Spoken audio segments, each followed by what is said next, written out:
How's it going? What's up, friends? So I wanted to put together this video for you. It's about substitute teaching. A quick little introduction, this way you know what's going to be going on. It's going to be about the video, about me, and about our goal here in this video. We're going to focus on our goal. We're going to get right into it. The part one, which is a list. I put together a list from my experience of things that I think are pros for anybody that is going to get into substitute teaching. And then part two of the goal that we're focusing on are the cons, the things that people that are getting into substitute teaching might not be familiar with and probably might want to get a little bit more experience with before really jumping all the way in. So after that, we're gonna have a quick little summary and then we're gonna wrap it up. So this should be a pretty quick video. I'm thinking maybe about 10 minutes. If it gets to, if I keep rambling and it's like 7.5 minutes or something, I won't keep you the whole time. I'll try to get right to the point and let you guys know what's going on. So like I mentioned, about the video, we're gonna have a pros and cons list. Hopefully I can edit the video a little bit more going forward, but at this point it's just gonna be a straight shot. And later on in the video, they're going to be the cons, and the first list are going to be the pros. So a brief description about the classes that I have experience with already. I taught about 4 classes, and they were surprising for me. My first experience was with a autistic class, a group of autistic children. The next group after that was I think 3 to 5 year olds or 3 to 4 year olds, and they were in preschool. And then the group after that, I was back with our autistic friends, and then the time after that, I was with about 4 or 5 year olds, and they were all very polite, very nice, young, terrific children, and I enjoyed the entire experience. So I wanted to work on my video editing skills as well as get out there. I know that the world is changing and we're in this time and place where information is important, and I just wanted to get out there. I've been being pushed by the university to get out there and share some information. So those points aside, a little bit about me. I am a motivational speaker. A lot of the time I do like to focus my time and attention on people, and it turns out to be a bit of a one-on-one situation. I find myself really putting my all into one person, and as time goes forward, I think my goal is to start giving some of this energy out to other people, so this way everybody really has a fair shot of finding out some of the information that I have and benefiting from it. So all right, so like I mentioned, that was my goal. And a little bit about me. My goal is that we go through this timeline, and I don't want to get into a situation where I have to read a bunch of comments every day, and I hope you guys are really nice to me. By the way, if you want to subscribe or do that other stuff, hit the like button, share this, go right ahead.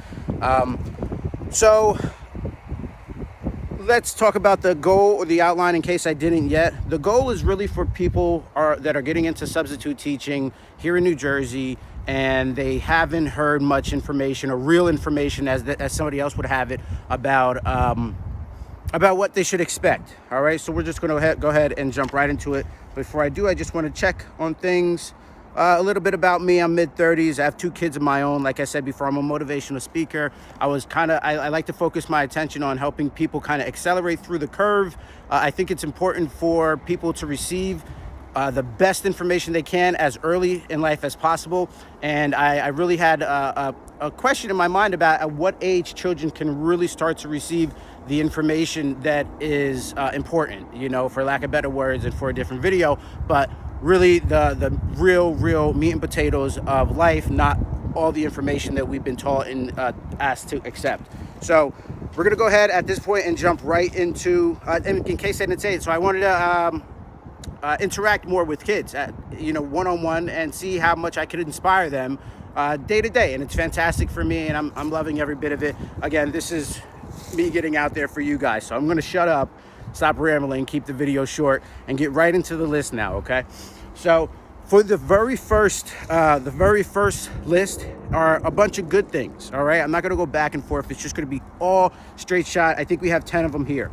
All right, so when you're working with kids and you're becoming a substitute and you're in the process, whether it's certifications or getting licenses or getting IDs and walking into schools or just meeting children for the first time and seeing their faces light up and interacting with them and seeing them have responsibilities and also meeting other adults and et cetera, which we're used to as adults. The entire situation is entertaining. It's illuminating, especially if you're somebody like myself. I'm a bit of, I like to stay by myself. I like to hang out by myself. I have a family, I have friends, but even they know me as somebody that likes to hang out, I guess, as a bit more of an introvert. So it's definitely a very illuminating experience when you're out there substitute teaching and making your way around.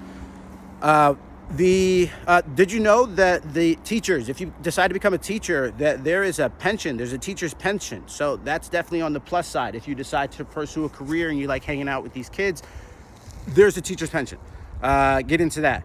There's an early schedule. So if you're like a early person, early riser, or you find yourself always restless early in the morning after you wake up and you can't go to bed and you waste your time on your phone or something and you're looking for something to do early in the morning where you can get up, I think the school systems really have the kids waking up really early. But aside from that, if you're a morning person, then go right ahead and get into this type of industry because there is definitely a morning option, definitely morning schedule here at Play. Let's see, along with that, you get to go out and dress nice.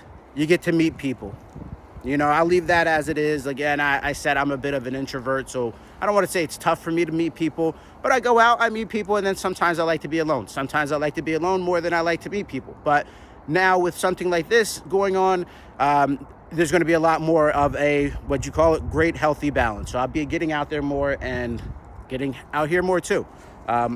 If you want to see more of these videos, leave a comment or put something somewhere and let me know. I'll eventually find a way to get back to it. I'm thinking about maybe next time always limiting my videos to like 5 or 10 minutes. I'd really like to stay at 5 minutes, but maybe going for 2 parts next time.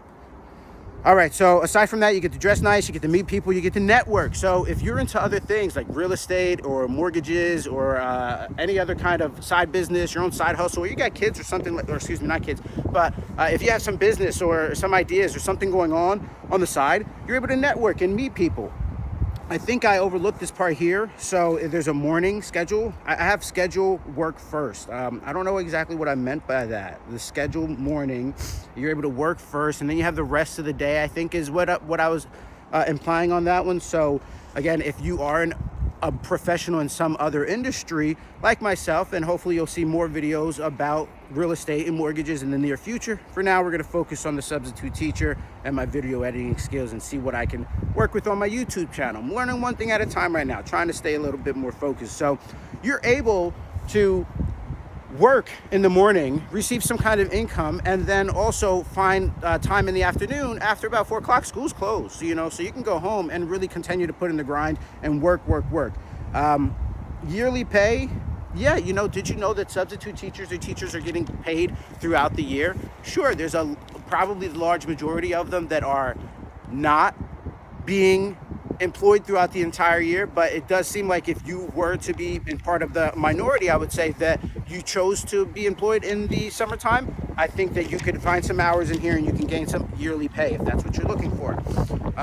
Again, there's activities that are going on that are happening throughout the school that you would be a substitute for, or if you decide to become a teacher again and you take the next steps, there are lots of activities that are going to ask you to get out there, probably past your already stretched comfort zone. Even if you already like hanging out with people and speaking to people, these activities, they're going to continue to multiply. So if you like being asked to continue to be challenged and get out of your comfort zone, push past levels of anxiety and frustration and things like that, and stay, modest and disciplined, if that's something that you're interested in, then again, this is the type of industry that you should be able to get into and challenge yourself in nice, good ways.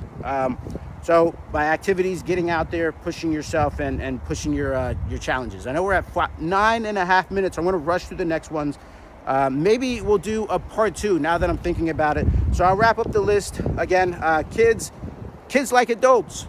They do. If you want to build some of your self-esteem or some of your confidence, go hang out with some kids, have them draw a couple pictures of you as a superhero, and see how great you feel the next day. All right. Again, this is an opportunity. It's an opportunity. Do I need to say more? Do I need to spell it out for you? An opportunity is what it is. If it's for you, it's for you. If it seems interesting, or if you just want to take the time because you have the time, because you're graced with time, then go out there and do it. This is an opportunity. You can learn something from it, even if you don't plan to be there for the rest of your life. Again, and at least seems like last but not least, is this is something you can add to your resume, you can add to your experience, and you can add to the amount of information you've collected from different industries, no matter where you find yourself in the future. So at this point, I'm going to go ahead and wrap it up. Pretty much thank you. I was supposed to look up a cool quote. Didn't do that. I think I wrote something down earlier. Although best to be experienced, the something. So let's finish it up, you and I together. Maybe you could put something in comments.